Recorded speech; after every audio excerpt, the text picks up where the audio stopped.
Welcome to another edition of Herps and Aquaria of all kinds, or is it Herps and Aquaria? And my voice sounds a little weird. I've been a little under the weather. Like I said in my last video, it was nice and warm outside, but with the weather breaking comes pollen. With pollen comes allergies. With allergies, you start to sound like this. It's really annoying, but I'm starting to feel a little better now, so I want to do a video for you guys. This is my 29-gallon tank. This is my new Grommy fish. I've had him for well over 2 months now. I just haven't showed him off because I haven't really been filming. He gets along pretty good with my red tail. Because my red tail has a cave of his own, he kind of stays down there.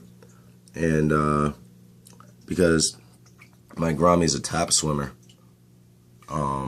he's a little chasey, but it doesn't really bite, which is good. They don't really come in contact too much. The only time they come in contact is when I feed them, because of course, you know, if I'm feeding flake food or bloodworms, the food's red. So this guy will be eating red stuff and then probably go for like his rear end or something, or like go towards his tail. But the other thing is like also he's territorial, so he'll chase other fish away from his cave. But as long as he has that cave, he's a lot calmer now.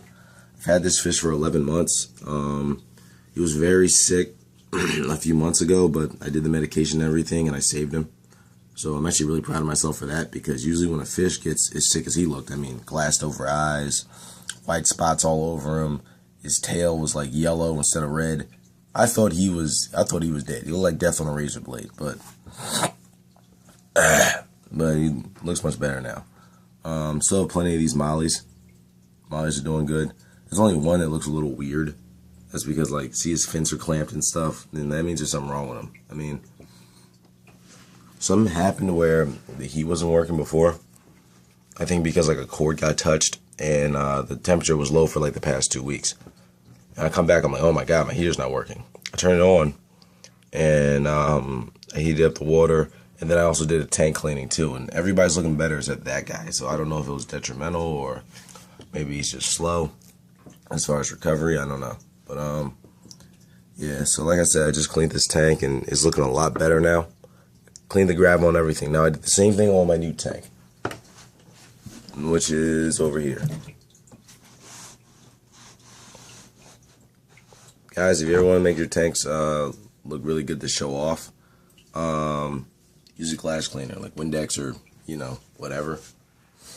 Like, it really makes all the colors inside pop, and you don't get all those and you get rid of all those little, you know, water spots outside the glass from dripping and stuff. Anyway, yeah, so this tank, I cleaned it 2 days ago. Cleaned the gravel, cleaned everything out. The freaking snails, I really can't stand snails. If you guys saw some of my earlier videos, I had a big problem with snails last year. That's why I got the clown loaches. Some reason at the end of the winter, these guys always breed like crazy. And when they breed like crazy, of course, you get 200-300 snails, and they're eating God knows what, you know, whatever's in the tank. They're producing a whole lot of waste. That's what ruined the ecology in this the ecology in this tank. And what worries me is that I've already cleaned it, I've already had new bacteria, all the other type of stuff, but it's still hazy. So I don't know if maybe I need to shake the gravel through again and clean it again, or I don't know if there's like a anaerobic bacteria that was growing in there. I don't know what it is, but if anybody has any tips, because like I said before, I'm not an expert. I share knowledge that I know, or I share ideas that I know. But if anybody has any tips on how to get rid of this problem after I've already cleaned the tank and added new bacteria and stuff, please help me.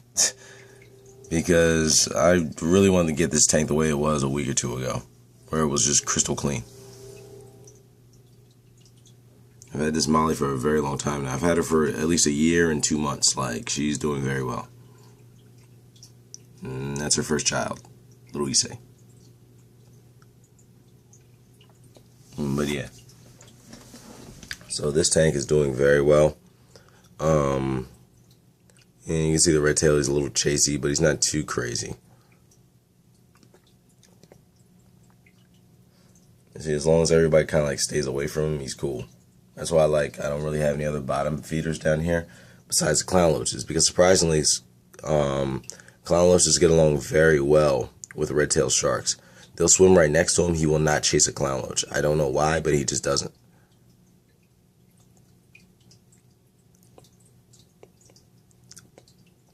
Yeah, this tank's doing really well. See, I got a lot of Java fern and crap in here. This Amazon sword in the back, I'm actually going to either put it in a small pot and bury the pot beneath the gravel for it to grow better, or I'm actually going to get some aquarium dirt and dirt the entire bottom up of this tank and then cap it off with gravel. Because I really want my plants to thrive and I want them to do a lot better. But that's all I have for today for an update on my fish tanks.